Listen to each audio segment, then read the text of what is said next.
Okay, I've just encountered an incredible entity wearing 1,000 masks. Yes, trust me, the entity really does wear thousands of masks. Turn aside, you see something bright with contemporary romance, fantasies, childhood stories, fairy tales, etc. To the other side, you see something deeper of the world through psychological thrillers, detective novels, and craft horrors. And the entity is, you guessed it, books. Seriously, what else would I be talking about?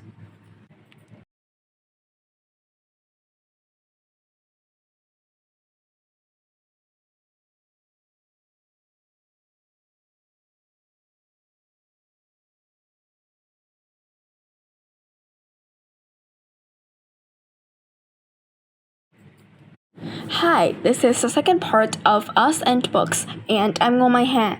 In this video, we'll be exploring the following. First, the uniqueness of books. What makes books different? Second, the advantages on the side of books. With the advancement of the internet and the making of endless tasks, what keeps us readers interested, for real? And third, the variety of books. Books are truly diverse, yeah, believe me. We're free to pick our favorite of all. And last but not least, we need a recap, for sure.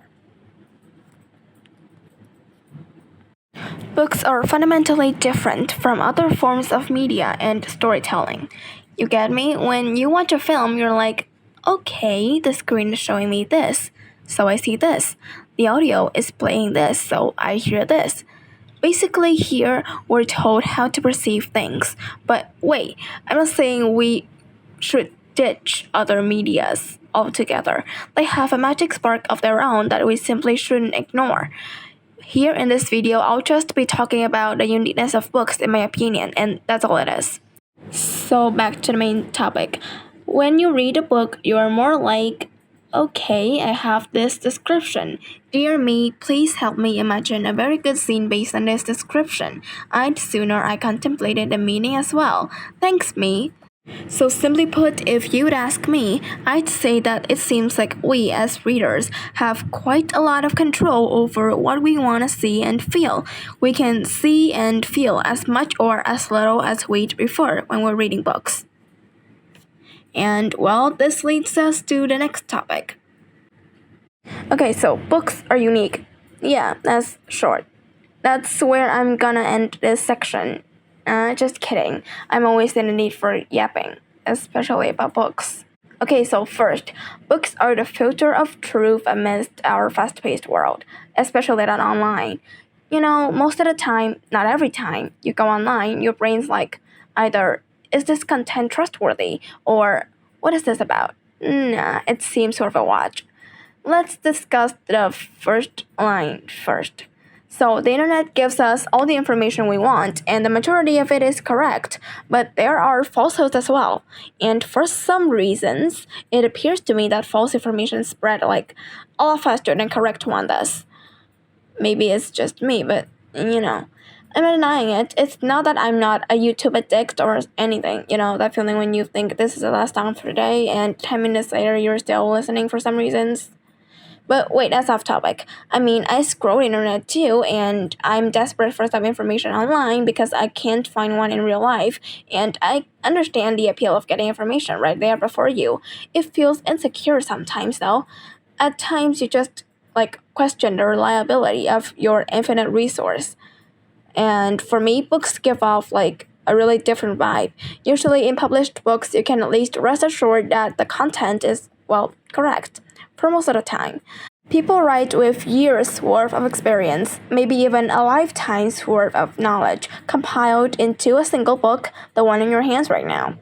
Just see it this way, you're going into a brand new world and be able to look from different perspectives while still preserving your imagination, following the writer's journeys. Isn't that amazing? And second, books let us slow down and, well, ponder. Now it's time we focused on the latter thing we tell ourselves. What is this about? Nah, it seems worth a watch. Let's just watch it anyway. The world on the internet, to me, is truly fantastic, and it is also very good at keeping us hyper stimulated every day. We can see breaking news that take us aback, people's takes on the hottest of the hottest topics, Random clips sometimes incorporated with edutainment content or constant explosions that keep our eyes quite literally glued to the screen. Don't bother denying. I've experienced that and my friends have too. I could see it clearly with my own two eyes. The internet offers joy, and I don't think that's bad. You should cheer up after a long day, of course. But more often than not, your inner curiosity would go completely unnoticed. Books don't usually explode or go up in flames. We'll probably be facing the court of conscience if that were to happen for real. They don't move fast, but more importantly, I think they move us. Readers, myself included, root for books because they let us stop and think. With their quietness, they allow us to, just focus, slowly restoring our attention span, the one explosions accidentally shortened. For me personally, books are super good at filtering out the noise of the busy streets outside in order to make me feel like me.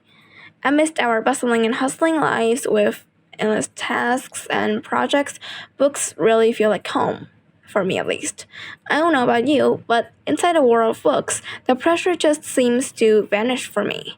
Spoiler alert, my mom feels the same too. Third, the world inside books are for us to actively build. I've been banging on so much about this, really. Our life, we just seem to be consuming all the final product of somebody else's imagination, widely available for, everyone. Generally, it's hard to get your brain muscles to work because, there's no space left to fill. With books, however, there's just the blueprint put together by the writer's words, but your brain is allowed to do, all the rest. In other words, you could fly wherever you want. Instead of just consuming others' creation, maybe we could say you're able to actively participate in putting together the building blocks of a awesome, cozy world inside the books, fiction or not. Yeah, right, nonfiction has a world inside them too. Well, at least that's it for me. And, well, you can see it more like this. The book is just a sketchbook and you're the one to draw. Okay, fourth, the expansion and variety of books. Right now, books aren't just books anymore. You can read your faves everywhere at any time. There are audiobooks and Kindle editions which enables you to listen to your comfort book even on the bus when reading seems awkward with the bumpings and all, or read them on the phone when you're traveling too far away and you're probably packing way too much already. We also have variety. Basically, variety is also an important part of books. They make it possible for everyone to read without having to wonder, are there no books that fit my needs at all? For real, I think that books have the widest variety of all media forms. They probably cover all areas of life. We'll come to variety very soon.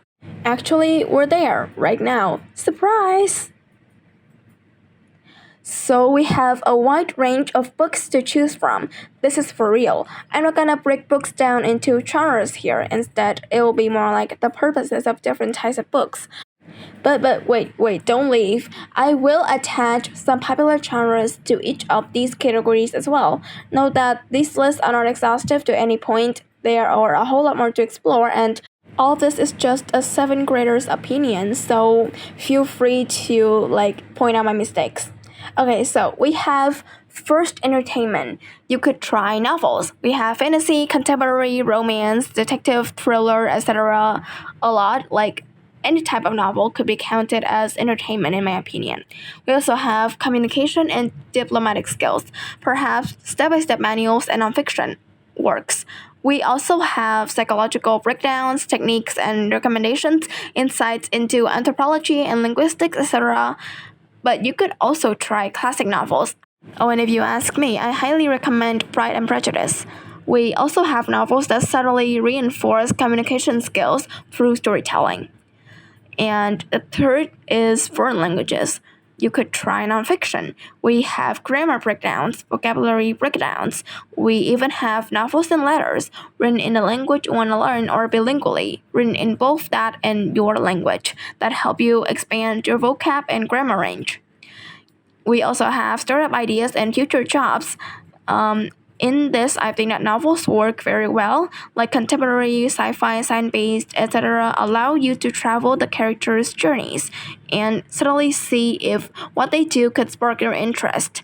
Nonfiction works too, like self-help orientations, etc., would help you envision your future very clearly. We also have the journey of personal development. You could try self-help books that allow you to ponder. Novels work well too. I think that fantasy, contemporary, thriller, etc., practically any genre, any books with well done characters and lessons conveyed through their mistakes and how they own up to and fix them is kind of good doing this. We also have education and technology to explore. There are lots of books out there that explain certain subjects and research fields in depth, as well as books that give us a sense of where technology is heading, especially on ethical use of artificial intelligence. And last but not least, we have psychology. I think that books that explore the topic in depth is the greatest way to learn about psychology and get better at navigating life, like 101 mind reading tutorials, etc. Again, novels would do as well, through practically any types of novels, but especially psychological thrillers, you could explore the psychology of a human's brain in depth, both through the characters and through the writer. You're always analyzing the writer to see plot twists beforehand anyway. Okay, so that is our discussion for today on what makes books unique and what keeps us rooting for books, as well as the wide range of books. I'd be really happy if you are encouraged to read more with today's video. Thank you a million times for having watched this video. Hope your day is all good. Goodbye.